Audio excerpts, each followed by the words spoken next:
विद्या का नाश करते हैं। वैदिक शास्त्र उनके चरित्र का गान करते हैं। हे श्री प्रभुपाद, करुणा सिंधु तथा पतित आत्माओं के मित्र, आप सबके गुरु एवं सभी लोगों के जीवन हैं। हे श्री प्रभुपाद, मुझ पर दया कीजिए तथा मुझे अपने चरणों की छाया प्रदान कीजिए। आपका यश तीनों लोकों में फैला हुआ है। कृष्ण कृपा मूर्ति अभय चरणारविंद भक्ति वेदांत स्वामी श्रील प्रभुपाद की जय।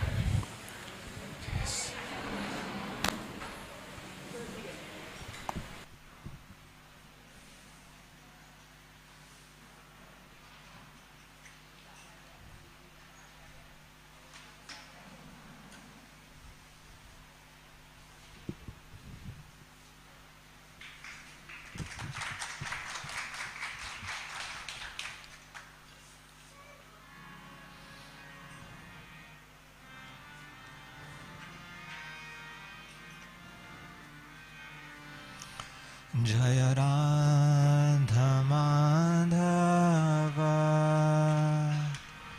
कुंज बिहारी,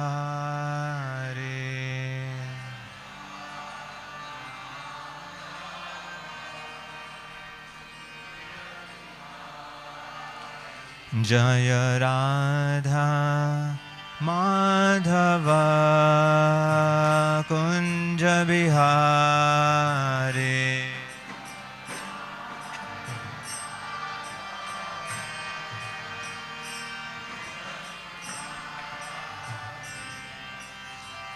गोपी जना वल्लभ गिरिवर्धारी,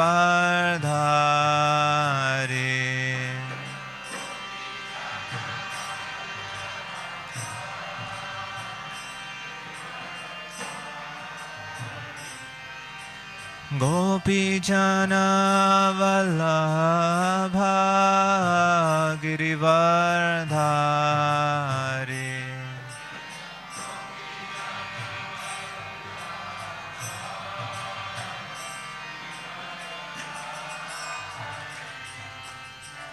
यशोदानंदन व्रज जनरंजन,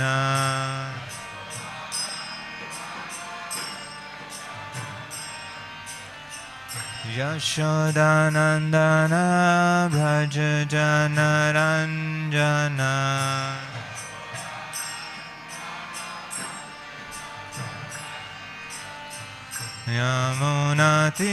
यमुनातीरात् वनचारी,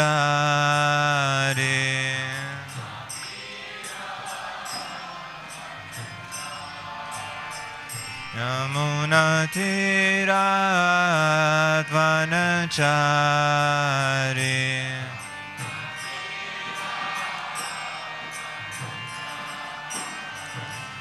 जय राधा माधव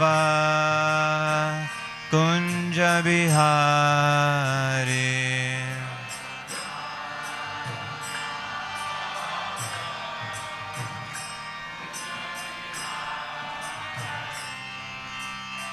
गोपी जना वल्लभ गिरिवर्धारी,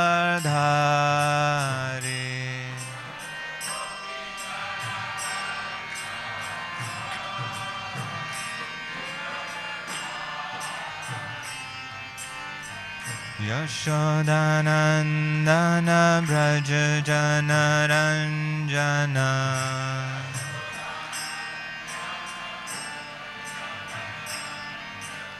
यशोदानंदन व्रज जनरंजन,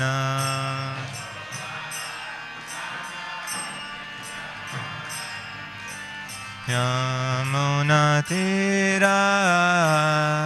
वनचारी,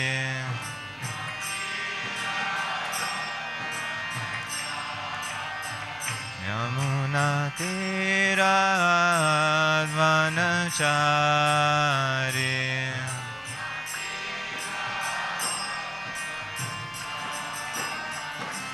जय राधा माधव कुंज बिहारी,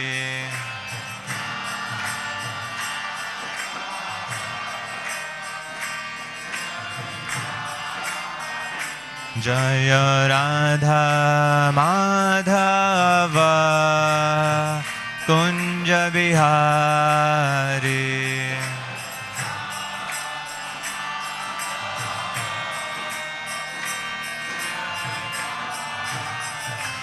हरे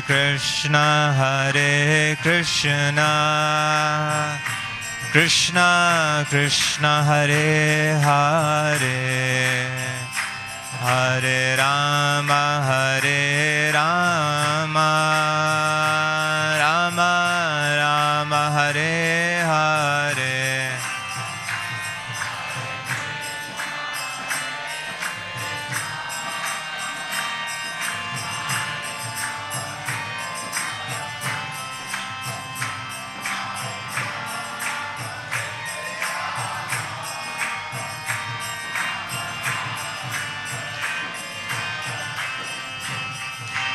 Hare Krishna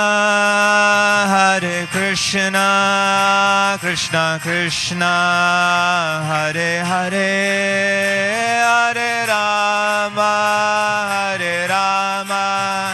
Rama Rama Hare Hare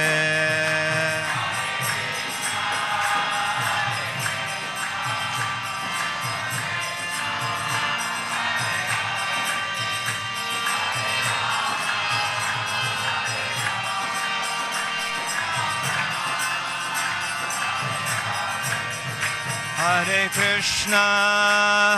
Krishna Krishna Krishna Hare Hare Hare Rama Rama Rama Hare Hare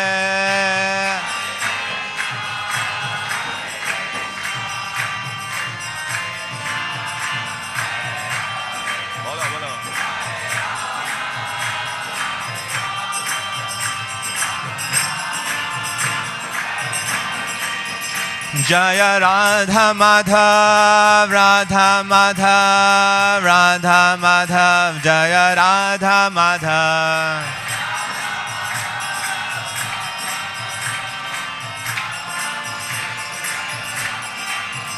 Jaya Krishna Balaram Jaya Krishna Balaram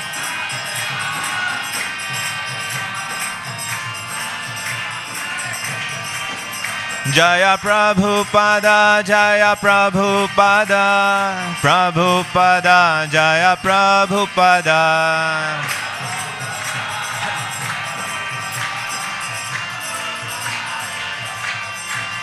Hari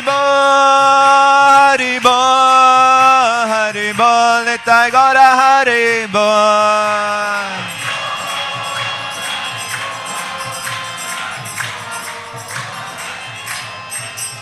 जय ओम विष्णुपाद परमहंस परिव्राज काचार्य अष्टोत्तर Shri Srimati divine grace A C Bhakti Vedanta Swami Srila Prabhupada की ISKCON founder acharya beauty founder acharya शिवर the whole world jagat guru Srila Prabhupada की जय ओम विष्णुपाद परमहंस परिव्राज काचार्य अष्टोत्तर श्री श्रीमती श्रीला भक्ति सिद्धांत स्वस्ति गोस्वामी प्रभुपाद की अनंत कोटि वैष्णव वृंद की नामाचार्य श्रीला हरिदास ठाकुर की ग्रंथराज श्रीमद् भागवतम की उपस्थित भक्त वृंद की निताय गौर प्रेमानंदे all glories to assembled devotees all glories to assembled devotees all glories to assembled devotees all glories to Shri Shri Guru and Gauranga ओम नमो भगवते वासुदेवाय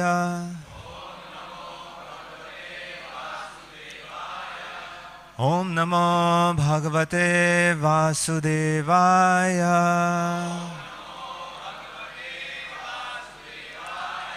ओम नमो भगवते वासुदेवाय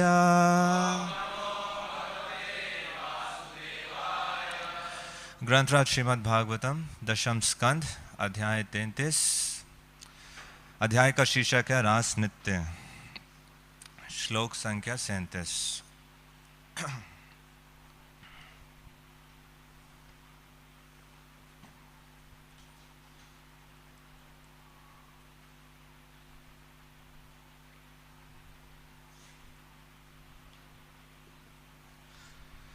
नासुयन् खलु कृष्णाय मोहितास्तस्य मायया मन्यमाना स्वपार्श्वस्थान् स्वान् स्वान् दारान् व्रजोक्षसा नासूयन् खलु कृष्णाय मोहितास्तस्य मायया मन्यमाना स्वपार्श्वस्थान् स्वान् स्वान् दारान् व्रजोकसाः नासूयन् खलु कृष्णाय मोहितास्तस्य मायया मन्यमानाः स्वपार्श्वस्थान् स्वान् स्वान् दारान् व्रजोकसाः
माताजी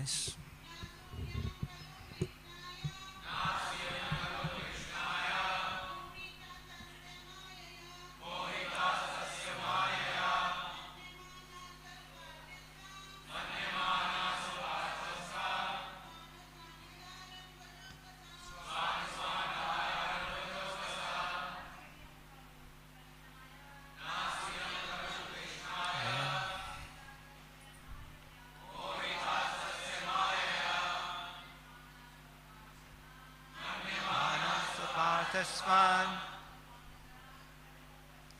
स्वान् स्वान् दारान् व्रजोकसाः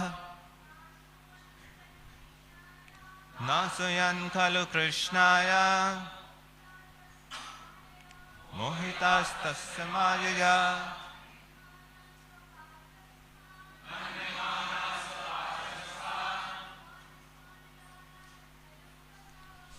स्वान् दारान् व्रजोकसाः। शब्दार्थ अनुवाद एवं तात्पर्य his divine grace A C Bhaktivedanta Swami Srila Prabhupada जी के शिष्य द्वारा शिला प्रभुपाद के शिष्यों की। ना असूयन ईर्ष्यालु नहीं थे, खलु यहाँ तक कि कृष्णाय कृष्ण से मोहिताः मोहित तस्य उसकी मायया माया द्वारा मन्यमानः सोचते हुए स्वपार्श्व अपने निकट स्थान खड़ी हुई स्वान स्वान अपनी अपनी दारान पत्नियां व्रजोकसः व्रज के गोपजन। कृष्ण की माया शक्ति से मोहित सारे ग्वालों ने सोचा कि उनकी पत्नियां घरों में उनके निकट ही रही थी। इस तरह उनमें कृष्ण के प्रति कोई ईर्ष्या भाव नहीं उत्पन्न हुआ।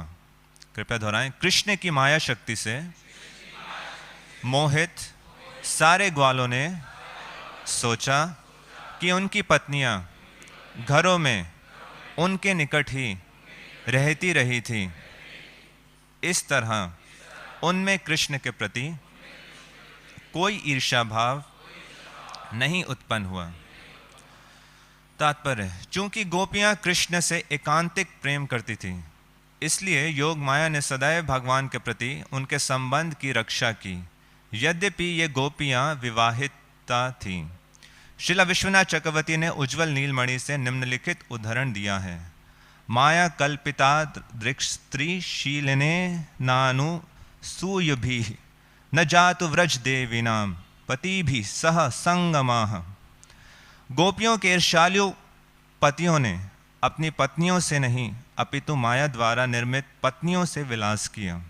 इस तरह इन पुरुषों का व्रज की देवियों से कोई घनिष्ठ संबंध नहीं हुआ। गोपियां भगवान की अंतरंगा शक्ति हैं, अतएव वे किसी अन्य जीव की नहीं हो सकती। कृष्ण ने परकीय रस की उत्पत्ति के लिए ही अन्य पुरुषों के साथ उनका विवाह रचाया। ये लीलाएं नितांत शुद्ध हैं, क्योंकि वे भगवान की लीलाएं हैं, और संत पुरुष इन परम दिव्य घटनाओं का रसास्वादन अनंत काल से करते चले आ रहे हैं। ओम अज्ञानतिमिरन्धस्य ज्ञानञ्जनशलाकया चक्षुरुन्मिलितं येन तस्मै श्रीगुरवे नमः। श्रीचैतन्यमनोभीष्टं स्थापितं येन भूतले स्वयं रूप कदा मह्यं ददाति स्वपदान्तिकं। वन्देऽहं श्रीगुरो श्रीयुतापदकमलं श्रीगुरून् वैष्णवांश्च श्रीरूपं साग्रजातं सहगण रघुनाथान्वितं तं सजीवं साद्वैतं सावधूतं परिजनसहितं कृष्णचैतन्यदेवं श्रीराधा कृष्णपादान् सहगण ललिता श्रीविशाखान्वितांश्च। हे कृष्ण करुणा सिन्धु दीनबन्धो जगत्पते गोपेश गोपिका कान्त राधा कान्त नमस्तुते। तप्ते कांचन गौरांगी राधे वृंदावनेश्वरी ऋषभानुसुते देवी प्रणमामि हरिप्रिये। कल्पतरुभ्यश्च कृपा सिन्धुभ्यैव च पतितानां पावनेभ्यो वैष्णवेभ्यो नमो नमः। नमो विष्णुपादाय कृष्णपृष्ठाय भूतले श्रीमते भक्तिवेदान्त स्वामिनिति नामिने। नमस्ते सारस्वते देवे गौरवाणी प्रचारिणे निर्विशेष शून्यवादी पाश्चात्यदेशतारिणे। श्री कृष्ण चैतन्य प्रभु नित्यानंद श्री अद्वैत गदाधर शिवासादि गौर भक्तवृंद। हरे कृष्णा कृष्णा कृष्णा हरे हरे हरे राम राम राम हरे हरे। हरे कृष्ण। आप सभी का हार्दिक स्वागत है आज की इस प्रातःकालीन श्रीमद् भागवतम कक्षा में। और आज का जो विषय है बहुत रुचिकर भी है, बहुत संवेदनशील भी है और बहुत महत्वपूर्ण भी है।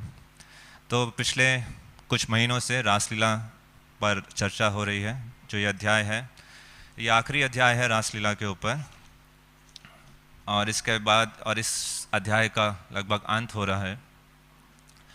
और ये जितना भी प्रसंग, जो आज का श्लोक है, ये शुकदेव गोस्वामी उत्तर दे रहे हैं परीक्षित महाराज के एक प्रश्न का। वो प्रश्न क्या था? जब उन्होंने रासलीला के विषय में श्रवण किया शुकदेव गोस्वामी से, तो उन्होंने देखा वहाँ पर सभा में कुछ लोग ऐसे हैं जिनके मन में संशय उत्पन्न हो रहा है कि ये भगवान की कैसी लीलाएं हैं, भगवान के चरित्र के प्रति संदेह उत्पन्न हो रहा है। तो इस बात को परीक्षित महाराज भांप लेते हैं और शुकदेव गोस्वामी से प्रश्न पूछते हैं कि किस प्रकार, ऐसा कैसे है कि भगवान कृष्ण ने दूसरों की पत्नियों के साथ इस प्रकार का नृत्य किया। सामाजिक दृष्टि में ये बहुत ही निंदनीय कार्य है। तो फिर ऐसी क्या आवश्यकता थी भगवान को कि उनको ये कार्य, उन्होंने ये लीला संपन्न की। तो जो आज का मैं चर्चा करूँगा इस विषय पर, वो कुछ भागों में डिवाइडेड है। तो सबसे पहला पॉइंट मैं लूँगा, अगर इसमें कि रासलीला की सही समझ क्यों आवश्यक है। अगर इसको गलत रूप से हम समझते हैं तो इसका क्या परिणाम हो सकता है। बिल्कुल अगर एक साधारण तौर पर बात करें, अगर कोई कृष्ण को गलत दृष्टि से देखता है या गलत कृष्ण का जो चरित्र है सही रूप से स्थापित नहीं होता समाज में, तो इसका क्या परिणाम होगा व्यक्तिगत रूप पर और सामाजिक रूप पर।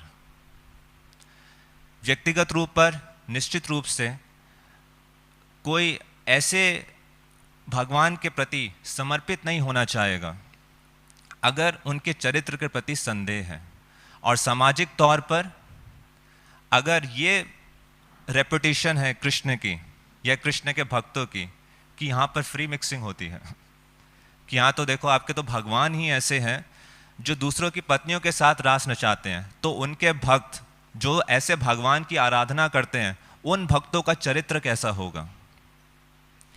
तो लोग किस दृष्टि से इस्कॉन संस्था को देखेंगे या वैष्णव समाज को देखेंगे, और इस पूरे संप्रदाय, इस पूरे जो धार्मिक विधि है उसको किस प्रकार से उनका दृष्टिकोण होगा। तो इसलिए श्रीला प्रभुपाद हमें बताते हैं कि सही रेपुटेशन होना, रेपुटेशन को हिंदी में क्या कहेंगे, सही प्रतिष्ठा, ये कितना आवश्यक है किसी भी संस्था के लिए, किसी भी संप्रदाय के लिए, किसी भी व्यक्तिगत रूप से व्यक्ति के लिए। आप देखेंगे आज के समय में जितने भी बड़ी बड़ी कंपनियां हैं, अगर आप उनका बजट एनालाइज करें तो उसमें जो सबसे ज़्यादा बजट एलोकेट किया जाता है, सबसे ज़्यादा या कम से कम जो टॉप 3 कैटेगरीज में होगा, वो होता है उसकी मार्केटिंग पर, उसकी सही पोजीशनिंग पर सोसाइटी में। क्यों? क्योंकि कोई बिजनेस कितना रन करता है ये सही रेपुटेशन पर ही आधारित है, और यही हमें हमारे शास्त्रों में कई ऐसे विवरण मिलते हैं। उदाहरण के लिए जब तपन मिश्रा ने देखा वाराणसी में सारे जो मायावादी सन्यासी हैं श्री चैतन्य महाप्रभु का किस प्रकार से निंदा कर रहे हैं, तो उनके हृदय में बहुत पीड़ा हुई। और उनका क्या निंदा थी महाप्रभु के प्रति, कि ये तो भावुक सन्यासी है, गलियों में भावुक होकर नृत्य कर रहा है। सन्यासी का धर्म तो क्या होता है, ज्ञान का अनुशीलन करना। और फिर हम देखते हैं कि कैसे उनकी मीटिंग अरेंज होती है, वो महाप्रभु से बहुत निवेदन करते हैं उनके जो भक्त हैं कि कृपया करके आप उनसे मिलिए। तो जब महाप्रभु मिलते हैं प्रकाशानंद सरस्वती से, उनके बीच में डिबेट होती है जिसमें वो सारे पराजित होते हैं और सारे वैष्णव बनते हैं। परंतु मुख्य बात क्या है, ये एलिगेशन कि जो महाप्रभु हैं और जो महाप्रभु के जितने फॉलोअर्स हैं ये सब भावुक सेंटिमेंटल लोग हैं, इनके अंदर दर्शन की कोई गहराई नहीं है। और देखते हैं ये उस समय नहीं, जनरेशन आफ्टर जनरेशन ये एलिगेशन किसी ना किसी रूप में कैरी होती है कि भक्तों के प्रति अगर ये रेपुटेशन है, ये भक्त कौन है, इन भक्त को इनवाइट करो होम प्रोग्राम में, ये रौनक लगा देते हैं कि अच्छा नाच गान कर लेते हैं। परंतु ये जो नाच गान है इसके पीछे का जो तत्व है, इसके पीछे जो फिलॉसफी है वो कितनी गहरी है, उसको भी प्रदर्शित करना उतना ही महत्वपूर्ण है। देखते हैं कि श्रीला प्रभुपाद के समय जब वो विदेश से भारत में आए, कलकत्ता में अपने विदेशी शिष्यों के साथ वो हरिनाम संकीर्तन कर रहे थे। इससे पहले मुंबई में उन्होंने संकीर्तन किया था, बहुत ही सफल था। परंतु जब उन्हीं विदेशी शिष्यों को लेकर वो कलकत्ता में आए और उन्होंने, प्रभुपाद ने उनको निर्देश दिया कि प्रतिदिन बाहर जाकर आपको संकीर्तन निकालना है, तो ऐसा उन्होंने किया। योग धर्म की स्थापना, महाप्रभु का जो आंदोलन है, संकीर्तन सबसे पवित्र चीज़ वो कर रहे थे। तो रास्ते में लोग क्या कर रहे थे, जब देखते थे भक्त हरे कृष्ण महामंत्र गाते हुए जा रहे हैं तो उनके ऊपर चवन्नी, अठन्नी, 1 रुपया इस तरह फेंकते थे। तो भक्त लोग इकट्ठा करके ले आते थे डोनेशन के रूप में।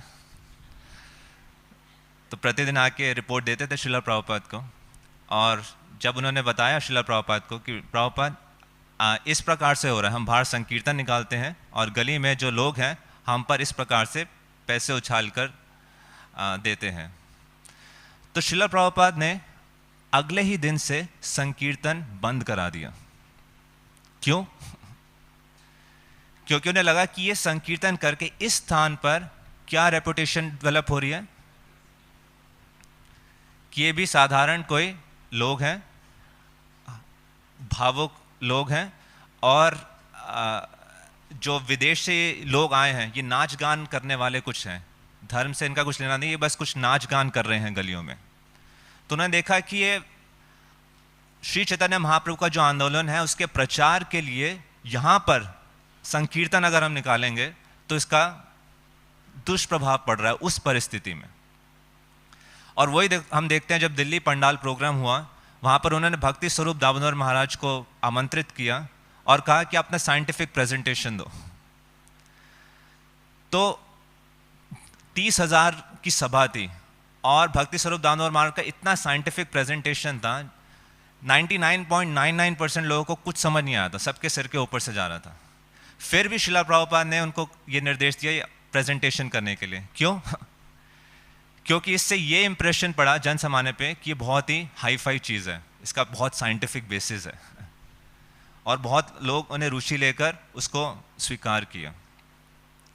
तो इसलिए इस्कॉन में एक पूरी सेपरेट मिनिस्ट्री है, इस्कॉन कम्युनिकेशंस मिनिस्ट्री, और उसमें ये प्रशिक्षण दिया जाता है कि किस प्रकार से अलग अलग सही रेपुटेशन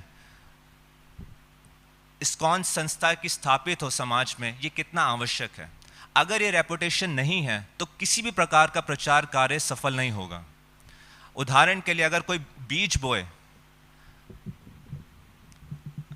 हमारा कोर्स हुआ था हिज ग्रेस अनंतमा प्रभु के द्वारा, उन्होंने एक बहुत रुचिकर स्टोरी बताई। उन्होंने कहा था कि 2 साइड्स हैं, 2 नेबर्स थे, दोनों को एक सीड्स दिए गए उसको गार्डन में कन्वर्ट करने के लिए। तो दोनों ने सीड्स बोए, दोनों ने पानी दिया, दोनों में सूर्य की रोशनी आई, दोनों ने रक्षा फेंसिंग प्रॉपर की, परंतु एक जने का जो सीड्स है वो फ्रक्टिफाई हुए और दूसरे जने के जो सीड्स हैं वो फ्रक्टिफाई नहीं हुए। तो क्या कारण हो सकता है? हाँ, क्योंकि एक व्यक्ति ने पहले जमीन तैयार की थी सीड बोने के लिए और दूसरे ने जमीन तैयार नहीं की थी। तो अगर बिना जमीन तैयार किए सीड्स बोएंगे तो इसका उतना परिणाम नहीं आएगा। उदाहरण के लिए अगर एक न्यूज़पेपर क्लिपिंग है, न्यूज़पेपर एक आर्टिकल डालता है कि Hare Krishnas forces people to buy their books and forces donation from them, और Hare Krishnas harasses people on red light. हर जगह टीवी न्यूज़ में, न्यूज़पेपर मैगजीन में ये आर्टिकल पब्लिश हुआ है, और आप जाओ संकीर्तन करते हुए महाप्रभु का आंदोलन का प्रचार करने के लिए, सबको बुक्स डिस्ट्रीब्यूट करो, तो कैसा रिस्पॉन्स आएगा? शायद उतनी मात्रा में बुक्स नहीं बटे और हर कोई रेजिस्ट करेगा, राइट? जय श्री श्री राधा राधिका रमन की, श्री श्री कृष्ण बलराम की, गौ निताई की, जगन्नाथ बलदेव सुभद्रा महारानी की। परंतु अगर यही एक आर्टिकल हो, Bhagavad Gita as it is by A.C. Bhaktivedanta Swami shares invaluable wisdom on leadership, lifestyle management and environmental challenges. These books are changing, helping the lives of people all over the society. इस प्रकार का article हो और उसके बाद आप जाओ book distribution करने के लिए, तो कैसा रिस्पॉन्स आएगा? तो डेवलपिंग द राइट एनवायरनमेंट, हमारा वैल्यू एजुकेशन प्रोग्राम है जिन्होंने कोलैबोरेशन किया मिनिस्ट्री ऑफ एनवायरनमेंट के साथ, मिनिस्ट्री ऑफ ट्राइबल अफेयर्स के साथ, यूनेप के साथ। अगर आप अपने आप स्कूल्स में जाते तो इतना शायद अच्छा रिस्पांस नहीं मिलता, बहुत ज़्यादा मेहनत करनी पड़ती। परंतु ऐसी ऑर्गेनाइजेशन के साथ कोलैबोरेशन करके, this collaboration shows the trust ISKCON is a trustworthy organisation, and when we go to schools इतना अच्छा रिस्पांस आता है, सिर्फ स्कूल से ही नहीं, अलग अलग यूनिवर्सिटीज़ से। आपको जान के खुशी होगी कि ये जो ऑक्सफोर्ड यूनिवर्सिटी ने आमंत्रित किया वैल्यू एजुकेशन प्रोग्राम को वहाँ पर प्रेजेंट करने के लिए। So developing the right reputation is so important, है ना? अगर यूथ प्रीचिंग कर रहे हैं और ये भावना है कि Hare Krishnas break family by and brainwashes youngsters by joining them in the ashram and they breaking the family, ऐसी भावना है तो कितने लोग जुड़ेंगे? परंतु अगर इस प्रकार की भावना है कि ISKCON counselling programme is helping people come out of addiction, they are helping people take care of better mental health care, तो किस प्रकार का रहेगा, है ना।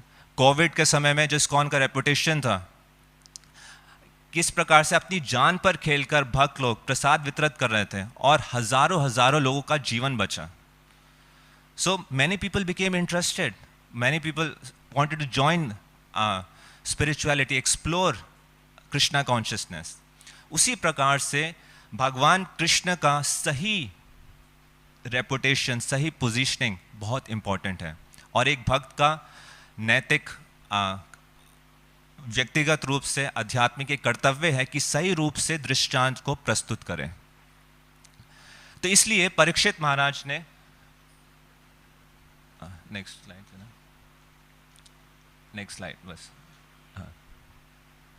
इसलिए परीक्षित महाराज ने शुकदेव गोस्वामी से यह प्रश्न पूछा कि कृष्ण सभी नैतिकता के स्रोत हैं, नैतिकता के वक्ता हैं, उसको पालन करने वाले हैं और उसको सुरक्षा करने वाले हैं, तो वो ही इस नैतिकता के जो स्तर है उसको कैसे तोड़ सकते हैं।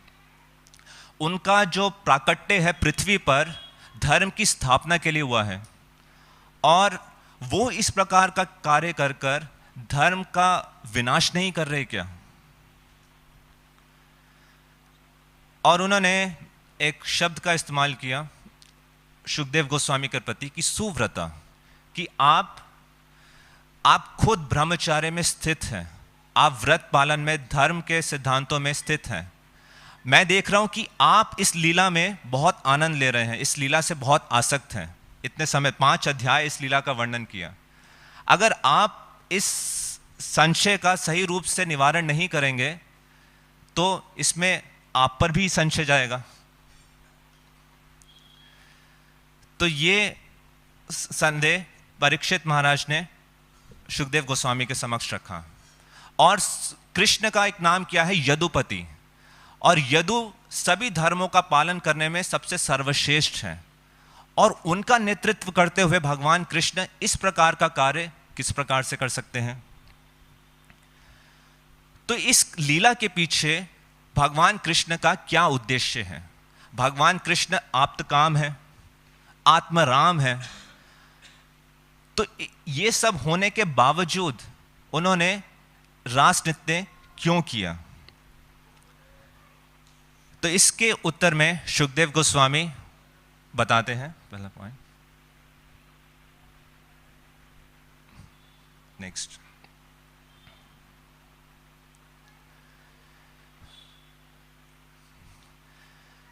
तो इसके उत्तर में शुकदेव गोस्वामी ने कहा, सबसे पहला सिद्धांत स्थापित किया कि transgression of morality doesn't affect powerful personality.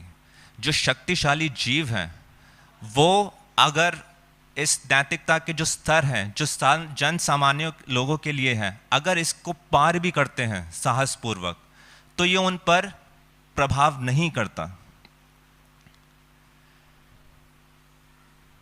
Shrimad Bhagavatam में आपको ऐसे कौन कौन से उदाहरण याद हैं जहां पर कोई व्यक्ति विशेष जो बहुत शक्तिशाली व्यक्तित्व हो, उन्होंने साधारण कार्यों की जो सीमा है उसको लांघ कर कोई कार्य किया हो।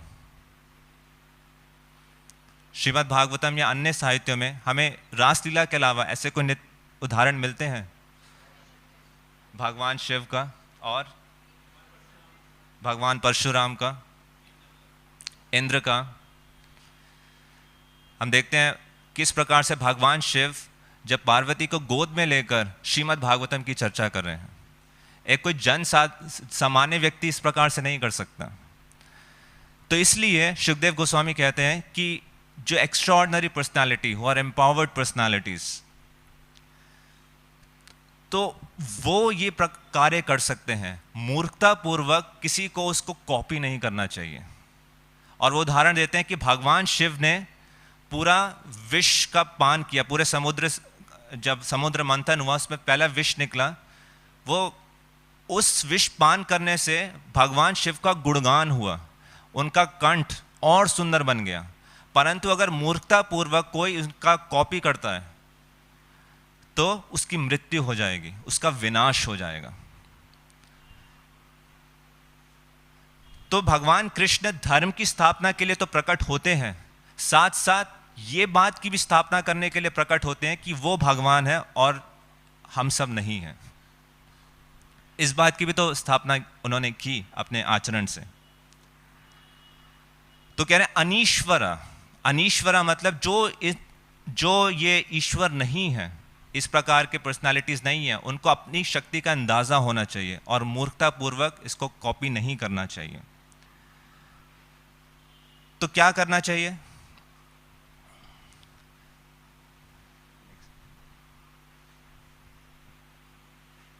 उनके निर्देशों का पालन करना चाहिए, उनके व्यवहार को कॉपी नहीं करना चाहिए, उनके निर्देशों का पालन करना चाहिए। जो शक्तिशाली जीव है वो तो अग्नि के समान है, अग्नि कुछ भी स्वीकार कर सकती है और वो अपना स्वभाव नहीं बदलेगी। तो अगर हम उनके इस उनके निर्देशन से हमें लाभ होगा। परंतु भगवत गीता में भगवान कृष्ण ये भी कहते हैं, यद यद आचरति श्रेष्ठास तत्तद एव तरोजना, कि जैसे जैसा कार्य महान व्यक्ति करता है, जन सामान्य उसका अनुशीलन, उसका पालन करता है। तो कौन से सिद्धांत को माने? एक तरफ बता रहे हैं कि जन सामान्य जो कार्य करता है, शक्तिशाली जीव, जो महान व्यक्ति, जो स्टैंडर्ड्स इस्टेब्लिश करते हैं, जन सामान्य उनका पालन करता है। यहाँ पर सुखदेव गोस्वामी कह रहे हैं कि उनके बिहेवियर को कॉपी नहीं करना चाहिए, उनकी इंस्ट्रक्शंस को फॉलो करना चाहिए। तो कौन सा वर्डिक्ट, कौन सा सिद्धांत सही है? दोनों सही हैं,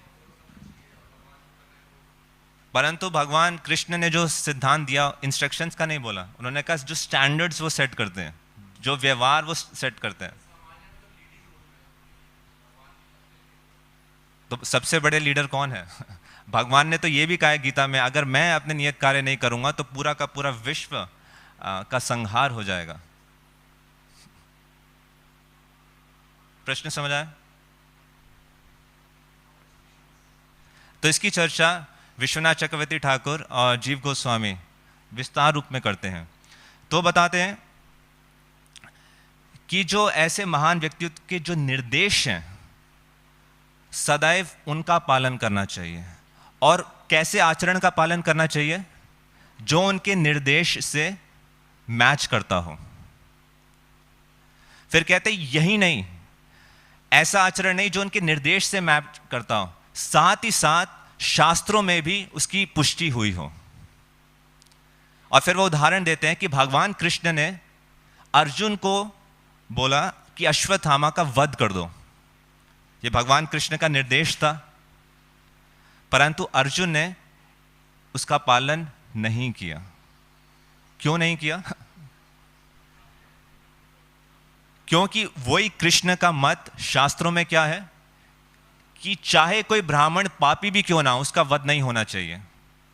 परंतु शास्त्रों का एक मत यह भी है, किसी के पास भी हथियार हो तो उसको वध हो जाना चाहिए।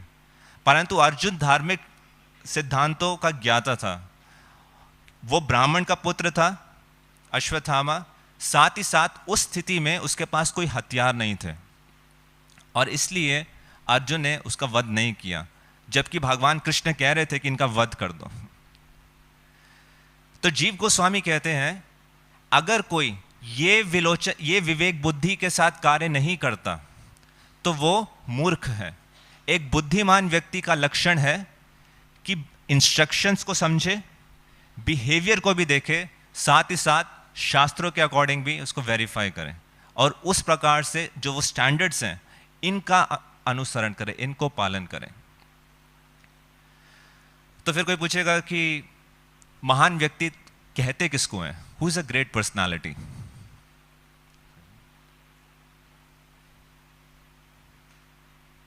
तो इसकी पुष्टि भी सुखदेव गोस्वामी ने उस उत्तर में दी। महान व्यक्तित्व का सबसे पहला लक्षण होता है कि वो झूठे अहंकार से मुक्त होता है, कि वो कार्य साधारण पुण्य या पाप से बचने इस सब के लिए नहीं करता, इन सब से, इस द्वंद्व से ऊपर होता है। और फिर वो कहते हैं कि जो भगवान के भक्त हैं वो भी प्रकृति के नियमों से ऊपर हैं, तो उनकी ईश्वर की तो बात ही क्या की जाए, भगवान की तो बात ही क्या की जाए। तो जो महान व्यक्तित्व है उनके पास कोई स्वार्थ भावना नहीं होती किसी भी कार्य करने के प्रति। They have absolutely no selfish desire. और जब वो इस प्रकार का कार्य भी करते हैं जो कॉन्ट्राडिक्टरी लगे अपेरेंटली शास्त्रों के सामाजिक नैतिकता स्तर के प्रति, तो उनको कोई सी प्रकार का पापमय फल नहीं मिलता। नेक्स्ट। तो कृष्ण, तो सुखदेव गोस्वामी कहते हैं कृष्ण के भक्त भी प्रकृति के नियमों से मुक्त हैं। तो कृष्ण की तो बात ही क्या की जाए, जिन्होंने ये प्रकृति के नियमों के निर्माता हैं। जो ये प्रकृति के नियम हैं ये उनके ओमनीपोटेंट सर्वशक्तिमान जो इच्छा है उसकी अभिव्यक्ति है। और वो कभी भी, क्योंकि वो सदैव शुद्ध सत्य में रहते हैं, कभी भी प्रकृति के गुणों के अंतर्गत वो कार्य नहीं करते। प्रकृति के नियम किसी भी जीव को किस प्रकार से नियंत्रित करते हैं, ये सुखदेव गोस्वामी आगे इसके उत्तर में बताते हैं। प्रकृति के नियम किसी को किस प्रकार से नियंत्रित करते हैं? शरीर के माध्यम से।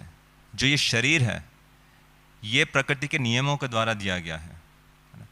जो तमोगुण के शरीर हैं, पशु पक्षी और जो प्लांट्स की जो स्पीशीज है, जो राजसी शरीर है, और इस प्रकार से सतोगुण के जो शरीर हैं, देव योनि, तो प्रकृति के 3 गुणों के द्वारा ये जो शरीर दिए गए हैं इसके द्वारा प्रकृति सभी जीवों को नियंत्रित करती है। परंतु भगवान का शरीर पूर्ण रूप से आध्यात्मिक है। ईश्वरा परमा कृष्ण सच्चिदानंद विग्रह अनादिरादिर गोविंद सर्व कारण कारणम। तो भगवान कृष्ण क्योंकि प्रकृति के नियमों से ऊपर है, तो वो कभी भी इस मॉरल स्टैंडर्ड के सब्जुगेशन, इसके अंडर कभी भी नहीं आते, और उनको किसी भी प्रकार का पाप छू नहीं सकता। और फिर जैसे परसों की क्लास में अजनिताई प्रभु बता रहे थे कि आगे सुखदेव गोस्वामी बताते हैं कि what is the top secret, कि वो भगवान कृष्ण जो पहले से ही सभी के हृदयों के अंदर सबसे गोपनीय स्थान पर रह रहे हैं, तो अगर उन्होंने किसी अलग से स्थान पर जाके गोपियों का आलिंगन किया तो उसमें उनका क्या दोष है? वही भगवान जो सबसे गोपनीय स्थान है, हृदय का सबसे इंटरनल कोर, वहां पर पहले से विराजमान है। और साथ ही साथ गोपियों की रचना भी भगवान ने की। अगर कोई अपने हाथ का लिंगन करे, हाथ को पकड़े, तो इसमें क्या दोष है? क्योंकि उन्हीं मेरा ही हाथ है। तो उसी प्रकार से जो गोपियां हैं वो भगवान कृष्ण द्वारा ही निर्मित हैं। तो अगर भगवान कृष्ण उनका स्पर्श कर रहे हैं, उनका आलिंगन कर रहे हैं, उनके साथ नृत्य कर रहे हैं, तो इसमें कहाँ दोष है? तो जैसे कि परीक्षित महाराज ने शुरुआत में पूछा था कि तो इसके पीछे क्या अभिप्राय है, कि भगवान कृष्ण को अगर ये लीला करनी थी तो सीक्रेटली कहीं कर लेते, सबको एक्सप्रेस क्यों कर रहे हैं, इसको थोड़ा सा रिवील क्यों कर रहे हैं? ये भगवान कृष्ण का जो टॉप मोस्ट कंपैशन जीवों के प्रति वो है। जैसा कि कल हिजक्रेस गोपीश्वर प्रभु ने भी लिया था और कल के श्लोक में आया था कि जब भगवान अपने भक्तों पर कृपा प्रदर्शित करने के लिए मनुष्य जैसा शरीर धारण करते हैं तो वे ऐसी क्रीड़ाएं करते हैं जिनके विषय में सुनने वाले आकृष्ट होकर भगवत परायण हो जाएं। तो भगवान कृष्ण ये लीला अपने भक्तों पे अनुकंपा के लिए कर रहे हैं, गोपियों को प्रसन्न करने के लिए कर रहे हैं। साथ ही साथ जितने भी जीव हैं भूतकाल वर्तमान भविष्य में, जब वो ऐसी लीलाओं का श्रवण करेंगे तो भगवान कृष्ण के प्रति आकृष्ट होंगे। तो ये भगवान की अनुकंपा है, करुणा है। और ये जो परंपरा है, गुरु शिष्य परंपरा, तो जो महान आचार्य हैं उनकी अनुकंपा है कि उन्होंने इस लीलाओं को सबके समक्ष प्रकट किया है, कि जिससे जो जीव है वो इनके प्रति आकर्षक हो सके। और तात्पर्य में लिखते हैं कि इस प्रकार की जो लीलाएं हैं ये बद्ध जीवों के दूषित हृदय को आकर्षित करने की इसमें अकल्पनीय दिव्य क्षमता है। Inconceivable spiritual potency to attract the polluted minds of conditioned soul. तो कोई पूछेगा कि भक्तों पे अनुकंपा के लिए अगर भगवान कृष्ण ने ये लीला की तो इसमें जो गोपियों के पति हैं क्या वो कृष्ण के भक्त हैं? क्या लगता है आपको? गोपियों के जो पति हैं वो कृष्ण के भक्त हैं या नहीं? तो उन पे अनुकंपा कैसे हुई? कैसे भक्त हैं वो? क्या प्रूफ है वो भक्त हैं? कि वो ब्रजवासी हैं। तो ब्रजवासी में जितने जीव हैं वो तो कृष्ण के भक्त ही हैं। कृष्ण के प्रकट लीला के समय की बात हो रही है।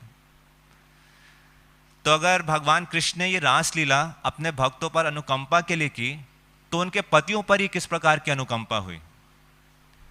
अगर उनके पतियों को अब एक जनरल सेंस में अगर बात करें, ब्रजवासियों ने कृष्ण पर पूर्ण रूप से विश्वास किया, उन पर पूर्ण रूप से ट्रस्ट किया, अपना पूरा जीवन न्यौछावर कर दिया।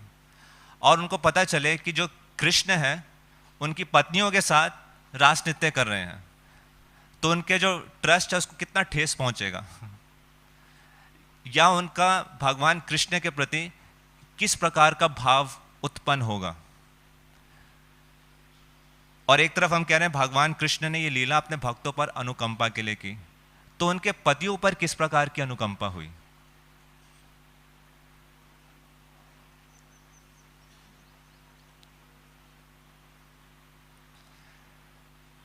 तो ये आज के श्लोक में बताया गया है। कृष्ण की माया शक्ति से मोहित सारे ग्वालों ने सोचा कि उनकी पत्नियां घरों में उनके निकट ही रहती रही हैं। इस तरह उनमें कृष्ण के प्रति कोई ईर्ष्या भाव नहीं उत्पन्न हुआ। तो जो गोपियां हैं, तो इसमें शिला विश्वनाथ चक्रवर्ती ठाकुर और शिला जीव गोस्वामी विस्तार से इस बात को स्थापित कर रहे हैं कि जो गोपियां हैं वो वास्तव में योग माया की उत्पत्ति हैं, अंतरंगा शक्ति हैं। और उनके जो डुप्लीकेट्स हुए थे वो भी योग माया के द्वारा निर्मित थे। तो यहाँ पे डबल रोल है गोपियों का। तो जो डुप्लीकेट्स हैं वो पतियों के साथ रह रहे थे, परंतु जो ओरिजिनल गोपीस हैं वो कृष्ण के साथ रास नृत्य के लिए जा रहे थे। और सिर्फ एक दिन नहीं, प्रतिदिन, वर्ष भर। परंतु विश्वनाथ चक्रवर्ती ठाकुर बताते हैं कि जो उनके डुप्लीकेट्स भी थे कि कैसे वो योग माया के द्वारा ही निर्मित थे, महामाया के द्वारा निर्मित नहीं थे। और क्योंकि उनके पतियों को ये एहसास नहीं था, जैसे यहां पे शब्द आया मन्यमानः, मन्यमाना मतलब ऐसा मानते हुए, स्वपार्श्व अपने निकट, स्थान, स्वान स्वान दारन व्रजोकसा, व्रजोकसा मतलब जितने भी गोपजन थे, स्वान स्वान दारान अपनी अपनी पत्नियां, कि वो उनके निकट ही हैं, वो कहीं गई नहीं है। तो इसलिए उनको भगवान कृष्ण के प्रति कोई ईर्ष्या भाव नहीं उत्पन्न हुआ। और जैसे कि आज के तात्पर्य में बताया है कि ये पूरा का पूरा जो संरक्षणा है ये योग माया ने इसलिए की क्योंकि कृष्ण ने पारकीय रस की उत्पत्ति के लिए ही, जो कृष्ण है पारकीय रस का आस्वादन करना चाहते थे, इसलिए पूरा का पूरा सेटअप किया गया योग माया के द्वारा इस पूरी लीला का। और ये जो लीला है ये इतनी नितांत शुद्ध है क्योंकि ये कृष्ण से संबंधित हैं, ये भगवान की लीलाएं हैं। और जितने भी दिव्य संत पुरुष हैं, अनंत काल से इसका रसास्वादन करते आ रहे हैं। और साथ ही साथ किसी भी चीज़ का जो परख है कैसे पता चलेगी? उसके परिणाम से। तो इस अध्याय के अंत में शुकदेव गोस्वामी स्थापित करते हैं कि कोई भी जो रासलीला का श्रद्धापूर्वक श्रवण करता है या इसका कीर्तन करता है, उसका परिणाम क्या होता है? जो हृदय रोग है, जो काम वासना, वो उस पर विजय प्राप्त कर लेता है। और इस बात से वो ये स्थापित करते हैं कि कैसे रासलीला पूर्ण रूप से आध्यात्मिक है। साधारण कॉन्टेक्स्ट में अगर कोई भी इंद्र तृप्ति से संबंधित किसी भी प्रकार का टेक्स्ट पढ़ेगा, पिक्चर देखेगा, वीडियो देखेगा, उसके हृदय में इंद्र तृप्ति की भावना जागृत होगी। परंतु अगर कोई रासलीला का श्रद्धापूर्वक श्रवण और कीर्तन करता है तो इंद्र तृप्ति की भावना कम होगी। यदवधि मम चेतः कृष्ण पादारविंदे नव नव रस धाम्ने उद्यतम रंतुमासीत। यमुनाचार्य क्या कह रहे हैं? जब से मैंने कृष्ण भावनामृत का जो नव नव रस मैं आस्वादन कर रहा हूँ, जैसे ही मेरे जीवन में, जैसे ही मेरे मन में विचार भी आता है यौन जीवन का, तो सुष्ठु निश्चि वनम च, कि मेरा जो my lips curl in distaste and I spit at the thought. तो काम वासना का विजय प्राप्त करना, क्योंकि ये जो भगवान और ये भगवान से संबंधित लीलाएं हैं, ये भौतिक स्तर पर नहीं है, पूर्ण रूप से आध्यात्मिक है, इसलिए इनका ये परिणाम है। तो जो भगवान की ये लीलाएं हैं, ये पूर्ण रूप से चिन्मय है। और शुकदेव गोस्वामी अलग अलग इन कारणों से, जो हमने चर्चा किया, स्थापित करते हैं कि कैसे ये तीनों जगत के हित के लिए है, सभी के उद्धार के लिए है, और इन लीलाओं के माध्यम से किस प्रकार से हम हृदय के काम वासना पर विजय प्राप्त कर सकते हैं। श्री चैतन्य महाप्रभु जो संन्यास शिरोमणि हैं, ये उनका मत है। आराध्यो भगवान व्रजेश तनयस तद्धाम वृंदावनम रम्या काचित उपासना व्रजवधु वर्गेना या कल्पिता, कि जो सबसे प्रिय भक्त हैं, सबसे ज़्यादा आनंद जिन्होंने भगवान कृष्ण को प्रदान किया, वो गोपियां हैं। तो मैं इस बात से कंक्लूड करना चाहूँगा कि जो मोरालिटी है और ट्रांसेंडेंस, इस पे बहुत बड़ा डिबेट भी चल रहा है और बहुत बड़ा इसमें रिसर्चेस भी चल रही हैं कि एक रिलीजियस ऑर्गेनाइजेशन के लिए मोरालिटी का क्या इम्पोर्टेंस है, क्योंकि अलग अलग एक्सट्रीम पाई जाती हैं। एक एक्सट्रीम ये है कि कृष्ण के नाम पर, क्योंकि कृष्ण केंद्र में है, तो जन सामान्य में जो नैतिकता वाले जो स्तर हैं, उसको मैं आराम से उल्लंघन कर सकता हूँ। क्यों? क्योंकि कृष्ण केंद्र में है। मैं माता पिता से झूठ बोल सकता हूँ, अपने मित्रों से झूठ बोल सकता हूँ, समाज से झूठ बोल सकता हूँ। किसके लिए? कृष्ण के लिए। और मैं किसी प्रकार का पापमय कार्य कर सकता हूँ, किसके लिए? अगर कृष्ण केंद्र में है। ऐसा है नहीं? तो ऐसे कई सारे इसका मैं एक रीसेंट हिस्ट्री से एग्जांपल दूंगा। बुक डिस्ट्रीब्यूशन, किसी को भागवतम गीता देना, इसमें उसका ही भला है ना। तो इसके लिए क्या हम उसको झूठ बोलकर पुस्तक दे सकते हैं? अल्टीमेटली तो उसका भला हो रहा है, क्यों नहीं दे सकते? अगर थोड़ा झूठ बोलने से, वैसे तो वो लेगा नहीं, किसी ना किसी बहाने वो गीता को स्पर्श तो कर लिया, गीता को ले तो जाएगा, और पढ़ के जब वो भक्त बन जाएगा तो इसी झूठ की वो सराहना करेगा। और प्रभुपाद तो कहते भी हैं, डिवोटीज आर ट्रांसेंडेंटल चीटर्स।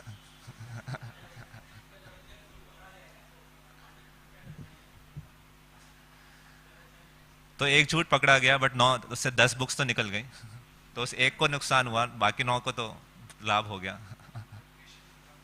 हाँ,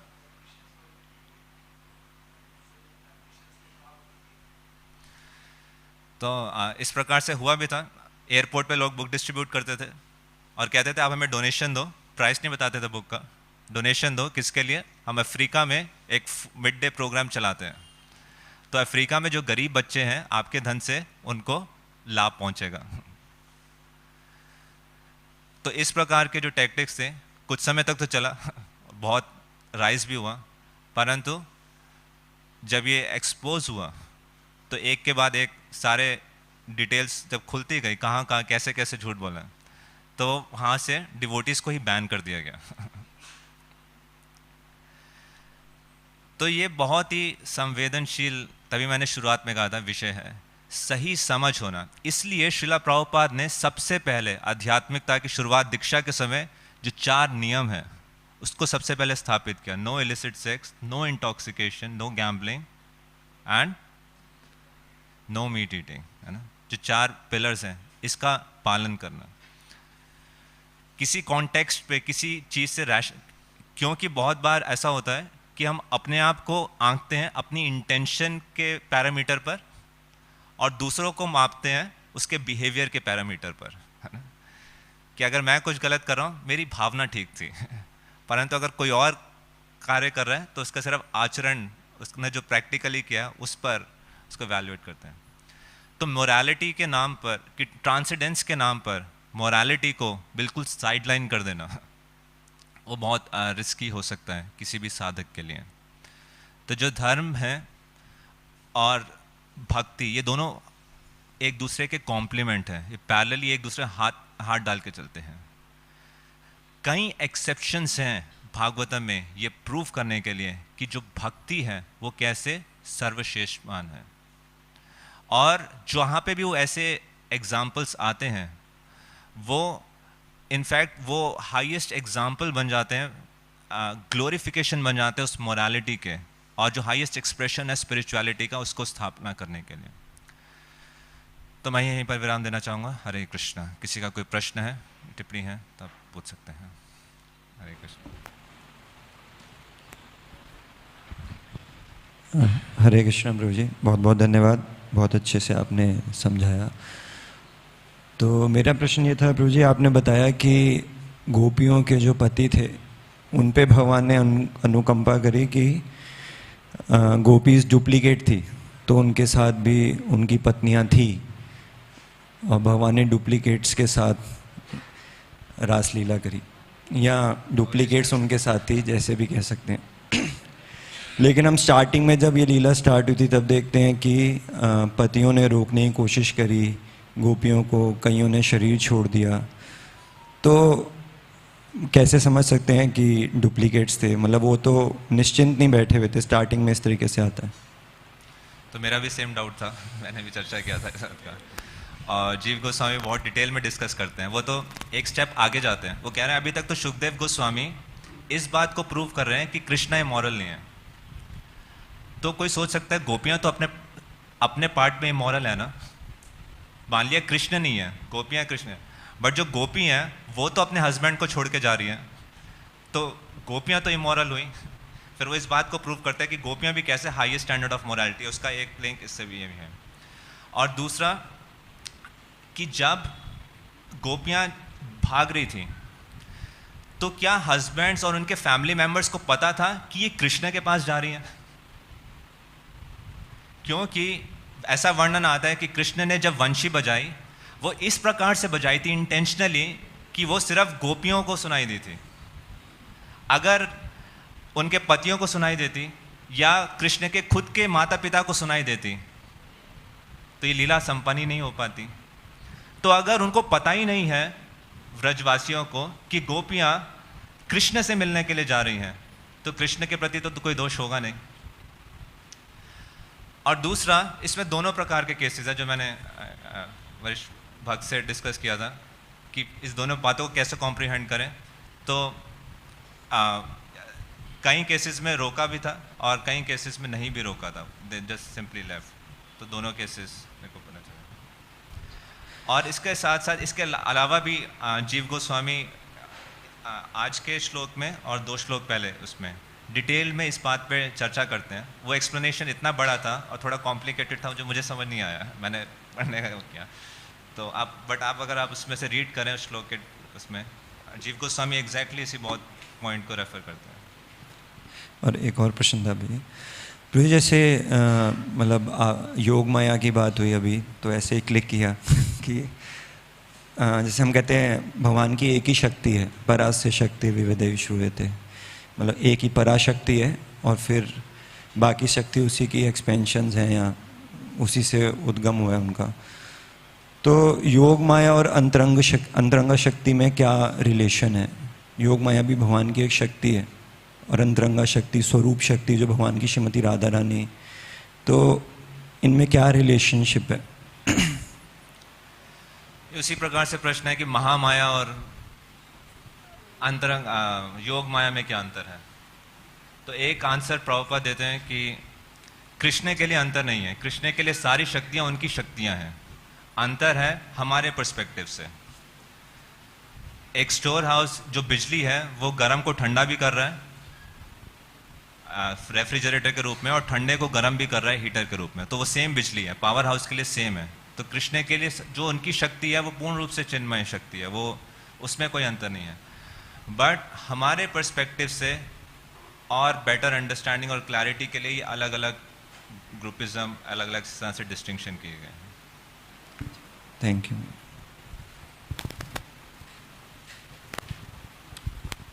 थैंक यू प्रभु जी, हरे कृष्णा। तो प्रभु जी आपने एक स्टेटमेंट बोलता वो कि भगवान का इंस्ट्रक्शंस और भगवान के बिहेवियर के ऊपर, कि हमें इंस्ट्रक्शन फॉलो करना चाहिए, बिहेवियर नहीं। और बिहेवियर के दो पार्ट बताए थे, अगर वो शास्त्र से मैच करता हो तब उसको फॉलो करें।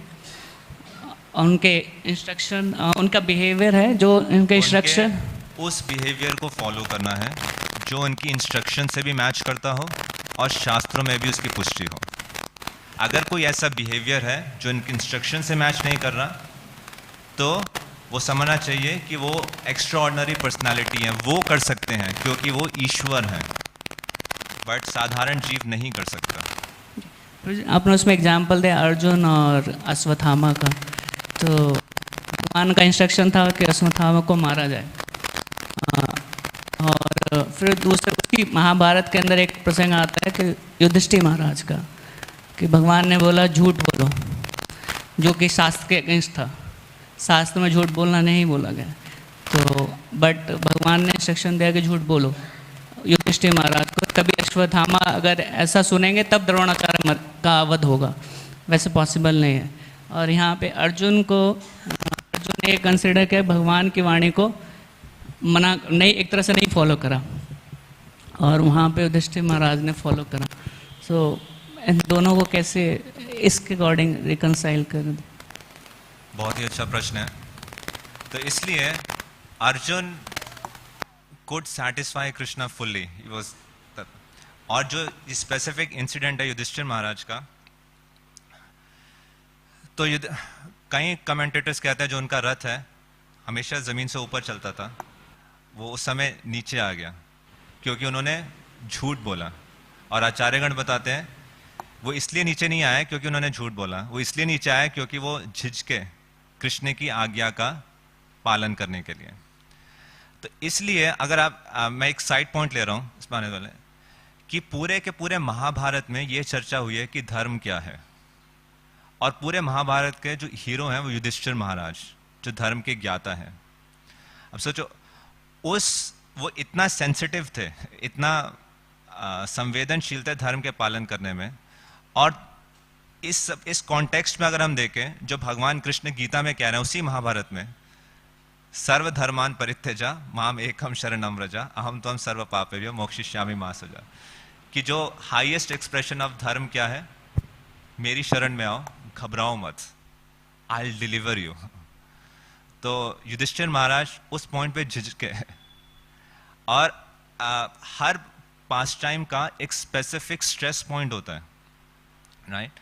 अब अर्जुन यहाँ पे तो इस तरह से एक्ट किया, बट वही अर्जुन जब ब्राह्मण के पुत्र खो रहे थे तो वो शिव जी को याद कर रहे थे, जो कृष्णा बुक में लीला आती है। तो इस लीला का एक स्पेसिफिक टीचिंग है, एक स्पेसिफिक स्ट्रेस पॉइंट है, उस लीला का एक डिफरेंट स्ट्रेस पॉइंट है। तो उसी प्रकार से मुझे ऐसा लगता है कि हर लीला का एक स्पेसिफिक सिग्निफिकेंट पॉइंट है, उस पूरे कॉन्टेक्स्ट को भी देखना चाहिए। मतलब जो जीव गोस्वामी ने एग्जाम्पल दिया, ये कोई लीला तो नहीं था, जस्ट एग्जाम्पल कोट करा था। तो वो तो धर्म के पॉइंट को स्टैब्लिश करना चाह रहे थे कि जो भगवान के इंस्ट्रक्शंस को फॉलो करने का, जो उनके बिहेवियर है, जो उनके इंस्ट्रक्शन से मैच करे और शास्त्र में उसको फॉलो करना चाहिए।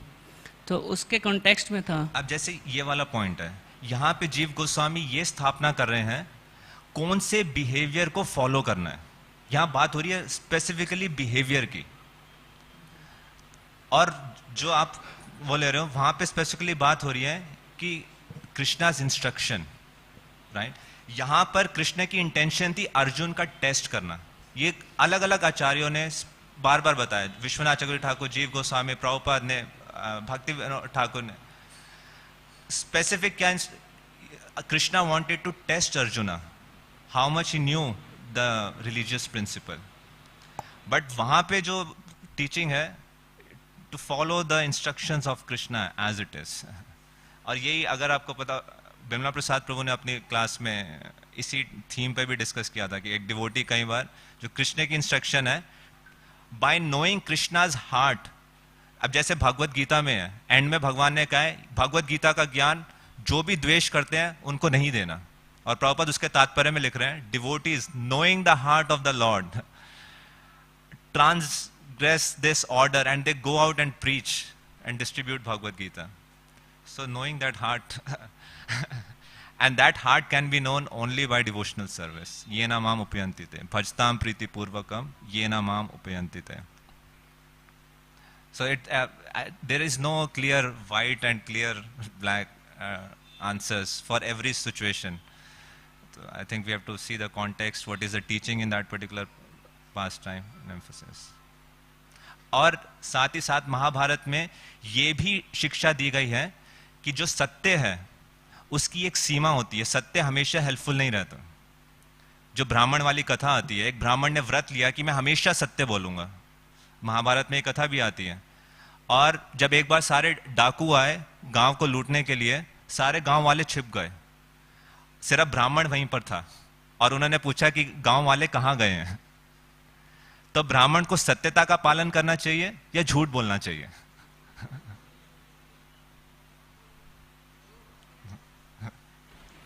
वहाँ पे कृष्ण डायरेक्ट नहीं थे ना, उन्होंने तो दो वैदिक स्टेटमेंट्स के बीच में वो था पॉइंट।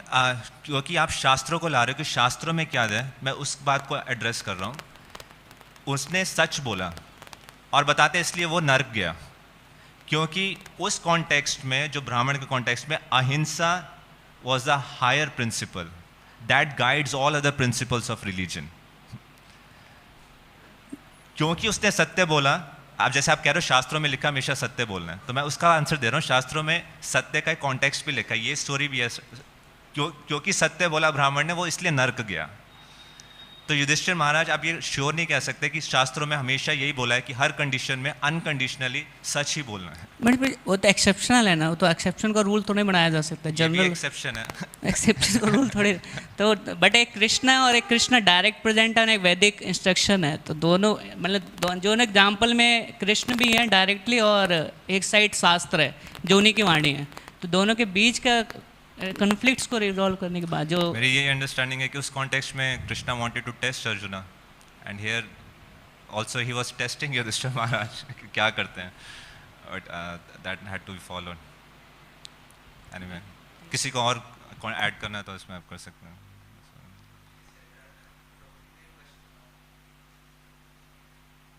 कि भगवान अर्जुन को कह रहे हैं कि मार दो अश्वत्थामा को, और शास्त्रों में लिखा कि ब्राह्मण पुत्र को नहीं मारना है, लेकिन शास्त्रों में ये भी लिखा कि आतताई को मारना ठीक है। तो एक आतताई भी था, आप कह रहे थे निहत्ता था, निहत्ता उस समय था, लेकिन आतताई रह चुका है, तो उसको मारना जायज़ बनता था। और कृष्ण भी कह रहे हैं, इसके लिए आपको फर्स्ट कैंटो पढ़ना होगा, डिटेल में प्रभुपाद ने सारा एक्सप्लेन किया है। यहाँ पर जो पॉइंट था, सिद्धांत ये था कौन से बिहेवियर को फॉलो करना है, क्योंकि दोनों स्टैंडर्ड हैं, यद यद आचरति श्रेष्ठा तत्तद एव तरोजन। जो महान व्यक्ति जैसा कार्य करता है, जन सामान्य उसका पालन करता है, और महान कार्य जो निर्देश दे रहा है, तो दोनों को कैसे समन्वय बिठाना है, इस कॉन्टेक्स्ट में जीव गोस्वामी ने ये किया। बाकी ये लीला का फिर एक पूरा ही सेपरेट डिस्कशन है फर्स्ट कैंटो में। ठीक है, अब मेरा प्रश्न ये है प्रभु जी कि आपने बताया कि भगवान ने जो ये रासलीला की थी, this was the top most compassion on the जीवर्स, है ना? तो इसमें हम समझते हैं कि जैसे आपने बताया था कि कल के लेक्चर में शायद कि अनुग्रहाय भक्ता नाम मानुषम देहम आस भजते तादृशी कीड़ा या यो श्रुत्वा तत्परो भवेत। तो ज़्यादातर इस संसार में जो लोग हैं वो रजोगुण और तमोगुण से हैं, और सतोगुण भी है तो मिश्रित है। तो ये भक्तों पे कृपा करने के लिए, तो अब इसको कैसे समझे कि जन साधारण पे कृपा करने के लिए, क्योंकि जन साधारण तो तरह तरह के जो है मॉरलिटी इमॉरलिटी के क्वेश्चन लगाता है भगवान की लीलाओं पे, और जो घोर से तमोगुण में भी है, वो भी शुद्ध सत्य को प्राप्त कर सकता है इन लीलाओं का श्रवण करके, बशर्ते सही स्रोत से भक्तों के संग में। There is no harm. Even the most ignorant of person can be transformed by the association of pure devotee. Absolutely. और भगवान ने जैसे गीता में भी कहा है कि इस ज्ञान को जो है जो द्वेषी है उनको नहीं देना चाहिए, तो वो भी इसलिए कि क्योंकि जो भगवान से द्वेष करते हैं या जो तमोगुण और रजोगुण में है, वो उसको अदरवाइज लेंगे और भगवान को सुप्रीम पर्सनैलिटी ऑफ गॉडहेड नहीं मानेंगे, तो और थोड़ा दूर हो जाएंगे। लेकिन सही स्रोत से सुनेंगे तो उनका भी कल्याण हो जाएगा। तो सही स्रोत हैं जो इस्कॉन संस्थापक आचार्य, उनके तात्पर्य हैं भगवद गीता में, तो उनके माध्यम से पढ़ेंगे तो निश्चित रूप से लाभ होगा।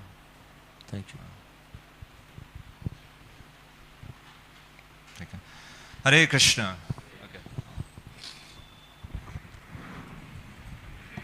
अश्वत्थामा वाला प्रसंग जो चल रहा था, तो फर्स्ट कैंटो 7 चैप्टर में प्रभुपाद जी एक लिख रहे हैं कि भगवान कृष्ण अर्जुन के सामने से दुविधाजनक परिस्थिति जो डाल रहे हैं, तो ये बताने के लिए कि उनके भक्तों में कितनी सेंस ऑफ ड्यूटी है। फिर बाद में एक परपट में लिख रहे हैं Prabhupada as it is, Arjuna was perplexed because Ashwatthama was to be killed as well as spared, according to different scriptures cited by different persons. As a Brahma Bandhu or worthless son of a Brahmana, Ashwatthama was not to be killed, but at the same time, he was an aggressor also. And according to the rulings of Manu, an aggressor is to be killed. Dronacharya was certainly a Brahmana in the true sense of the term, but because he stood in the battlefield, he was killed. But although Ashwatthama was an aggressor, he stood without any fighting weapons. तो आपने भी जो बोला, साक्षीनाथ ने भी जो बोला, और मुराई से कुछ कहते, the ruling is that an aggressor, when he is without weapon or chariot, cannot be killed. All these were certainly perplexities. मतलब ब्राह्मण का लड़का है, निहत्ता है, लेकिन आतताई है, ब्राह्मण है लेकिन ब्रह्म बंधु है, तो अब उसको मारा भी नहीं भी मारा जाए, तो यहाँ besides that Arjuna had to keep the promise he had made before Draupadi just to pacify her, कि मैं उसकी हत्या करके लेके आऊँगा, आप उस पर अपना। Also he had to satisfy both Bhima and Krishna who had advised killing him. This dilemma was present before Arjuna and the solution was avoided by Krishna.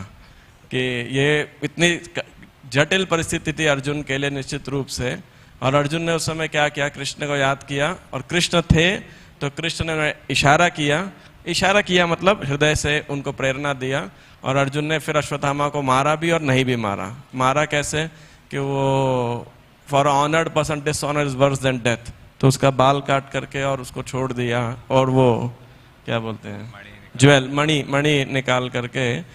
तो I heard from Devamrita Maharaj regarding this special pastime, उनका कहना था इसीलिए भक्तों को आपको even शास्त्रों में और महाजनों के अंदर भी, अथॉरिटीज़ के अंदर भी जब कॉन्ट्राडिक्शन दिखे और दिखेगा, तो उस समय उस भक्त को क्या करना होता है, ददामी बुद्धि तेषाम सतयुक्तानां भजताम प्रीतिपूर्वकम ददामी बुद्धि योगम तम येन मामोपयान्ति ते, ताकि कृष्ण उसको हृदय के भीतर से सही मतलब एब्सोल्यूट सही जो चीज़ है वो मार्गदर्शन कर सके, है ना. So that is Krishna's plan, and we can learn from this pastime. Basically, he's of course glorifies it in the sense of leadership, but this was one of the context. Thank you Prabhu ji. बहुत ही modern context, ये तो शास्त्रों से एक story है. Modern context में ऐसे बहुत सारे केस सिनेरियो मिल जाएंगे. भक्तों के समाज में divorce, how to see divorce. एक तरफ वॉ लिया है और डाइवोर्स है, तो बहुत क्रिस्टल क्लियर आंसर्स नहीं होते केस टू केस में. homosexuality, how to incorporate in a religious organization, can they attain Krishna? And do we support? So there are no crystal clear, these are all part of moral debate and ethical debate and spiritual philosophy, how to integrate all three of them. And there are many case studies like this for which there's always a discussion going on.